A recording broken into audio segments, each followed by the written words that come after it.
மக்களுடைய அதற்காக மக்கள் அளித்த பரிசு தான் சென்னையில் இருக்கக்கூடிய முதலீட்டாளர்கள் மாநாடு. ஆனா அதை பொறுத்து கொள்ள முடியவில்லை. அம்மையார் 4 ஆண்டு காலம் எங்கு போயிருந்தார்? அம்மையார் அப்படின்னு ஒரு கேள்வி கேட்கிறார். எம்ஜிஆர் அவர்கள் இருக்கும் பொழுது கூட சென்னையில அதிக சீட்டு புரட்சி தலைவர் அம்மா அவர்களுடைய முதலீட்டாளர் மாநாட்டுடைய வெற்றி, அம்மா அவருடைய இலக்கு 1 லட்சம் கோடி முதலீட்டாளர் மாநாட்டிலே. அதற்கு முன்னோட்டமாகத்தான் தர்ம கிருஷ்ணகிரியில முல்லைவேந்தர் என்ற முன்னாள் அமைச்சர் அவர்களை பதம் பார்த்தாங்க. அந்த ஆள் விட்டுட்டு தேமுதிக போயிட்டார்.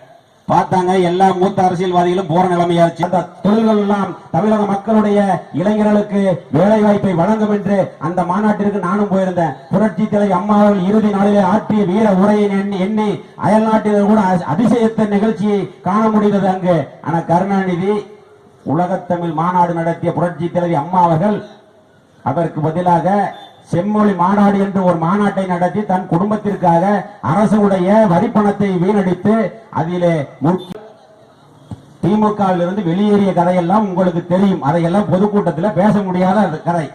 கனத்த இதயத்தோடு நான் கழகத்தை விட்டு செல்கிறேன் என்று சொன்னார்.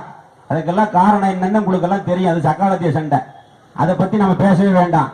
அந்த செம்மொழி மாநாட்டில அரசு வரிப்பணத்தை எல்லாம் வீணடித்த கருணாநிதி தன்னுடைய குடும்பத்தை முன்னிலைப்படுத்தி அதை நடத்தி செம்மொழி மாநாடு என்ற ஒரு மாநாட்டு போய் தமிழக மக்களை ஏமாற்றி கூட்டணி கட்சிகளை வைத்துக் கொண்டு ஒரு மைனாரிட்டி ஆட்சி இருந்தால் போதும் என்ற நிலையை உருவாக்கக்கூடிய கருணாநிதி இப்ப வந்திருக்கார். சென்ட்ரல் அதற்கு முன்னோட்டமாகத்தான் தர்ம கிருஷ்ணகிரியில முல்லைவேந்தர் என்ற முன்னாள் அமைச்சர் அவர்களை பதம் பார்த்தாங்க. அந்த ஆள் விட்டுட்டு தேமுதிக போயிட்டார்.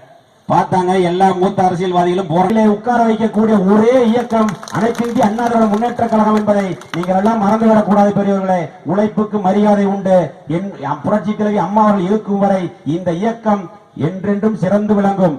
ஏன்னா எந்த திட்டமாக இருந்தாலும் சரி, காவிரி பிரச்சனை பற்றி நதிநீர் பிரச்சனைகளை பற்றி பேசுகிறார். நீதிமன்றத்திற்கு சென்று முல்லை பெரியாரிலே 100 உத்தரவு வந்த உடனே 2 நாள் சொல்றார் கருணாநிதி, தமிழக அரசு தாமதிக்காமல் நடவடிக்கை எடுக்க வேண்டும்.